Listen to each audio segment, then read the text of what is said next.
What's up, my lovelies?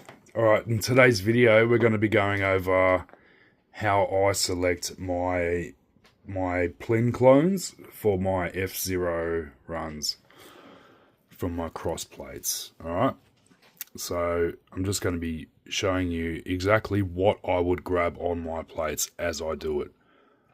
So this here, we've got a die and a mon. So what we can see here is we've got some fruiting happening on the mon side, which means that the dikaryon has most likely lent its nucleus to the monokaryon side.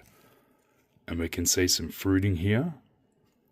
Now, sometimes you can see the rhizomorphic growth overlap onto the mono side, and we can see some pinning sometimes from the dikaryon on the mon side. This can happen sometimes, and you know, we can have a look up here. We can see that on this side here we've got pins looking one way, and then we've got them looking a little bit different over here. So we would assume that the cross has happened. All right. So I would then plate this one here and this one here. All right. You can maybe even grab that little small one there, but these are the little ones. I wouldn't worry about those. I'd mainly concentrate on this one here and this one here. And I would call this F0 number 1 and F0 number 2. And I would run them differently because you can get different phenotypes. You can get different characteristics expressing themselves from each pin to each pin. Alright. Here's another one. Alright. Here's the mon side here. Here's the die side here. So what we can see here, put that up to the light, we can see here along is the mon side, alright? And we can see that we've got rhizomorphic growth shooting out of the mon side of the transfer here, which means that the cross has happened. I've also dug a bit of a section out here. But what I would grab is this one up here. I might not grab that one there. That looks a little bit similar to the culture, whereas this one does look a bit different here. So I would suggest that this is the cross one here and not that one. That one looks more like it's shot out from the die side.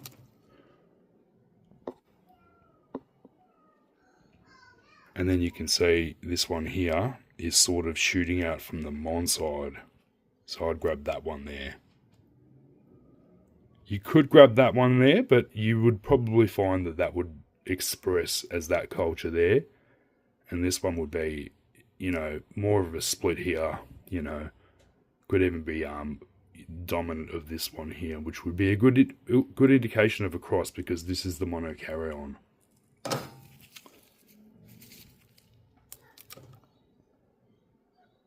Alright. Again here, this one would be the one that I would grab and not this one here. Because again, that looks like it's shooting out from the die side. Whereas this one here looks like it's shooting out from the mon side. Okay. On this one here, we've got pinning on the mon side. So I would grab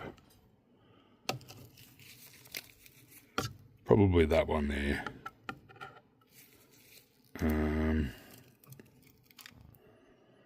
That one looks the most solid. I mean, you could grab one of the other ones there and plate that and then let that plate shoot out some biggies and then go for them.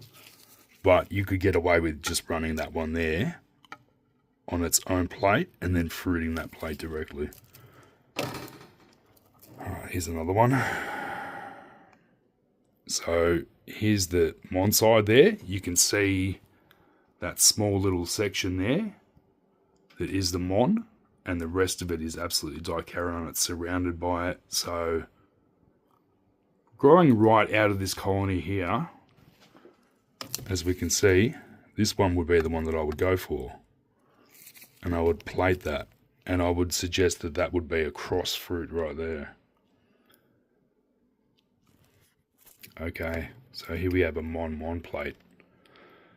So anything on this plate is fair game. And you might get different looking pins on this side of the mon than you would get on this side of the mon. So you could have two different types of phenotype crosses here of the same cross. So I would grab probably that one there, the big one, and two of the biggest ones from that side.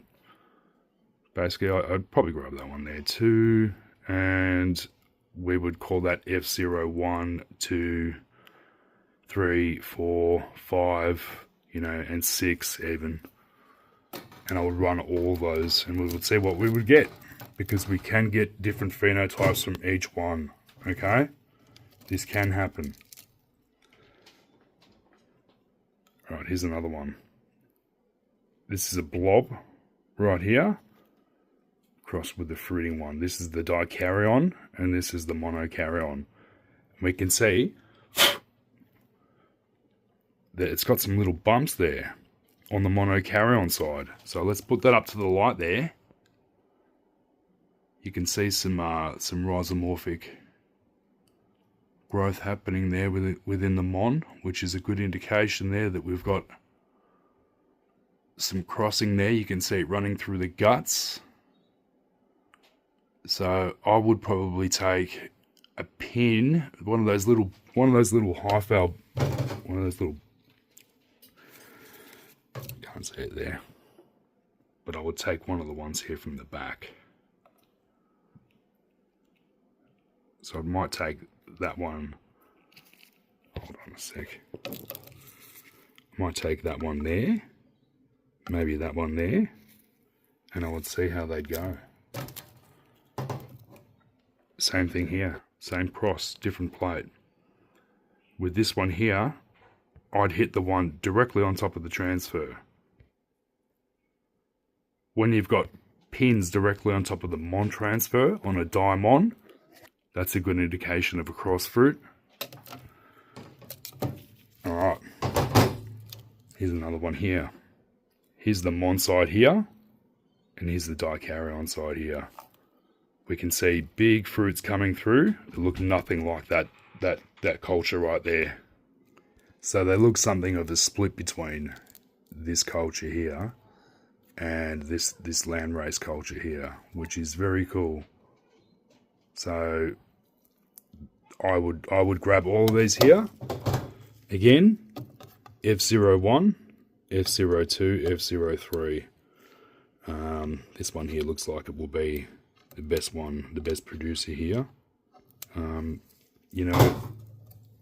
Size and color of a plate pin will give a lot of detail about what's to come usually. So the biggest and the the bluest ones are usually the best ones. So that's how I do it, folks. And when I plate them, this is how they look like. So I would grab the whole pin there off the cross plate and throw it onto a whole blank plate, let it grow out.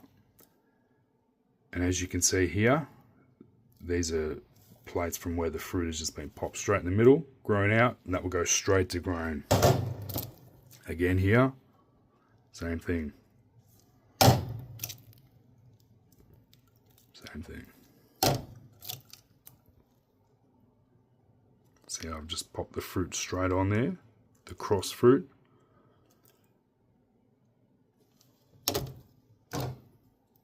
Same thing. Straight to grain. Straight to grain. And these will all be crosses. Given that the process was all done correctly, these will all be crosses.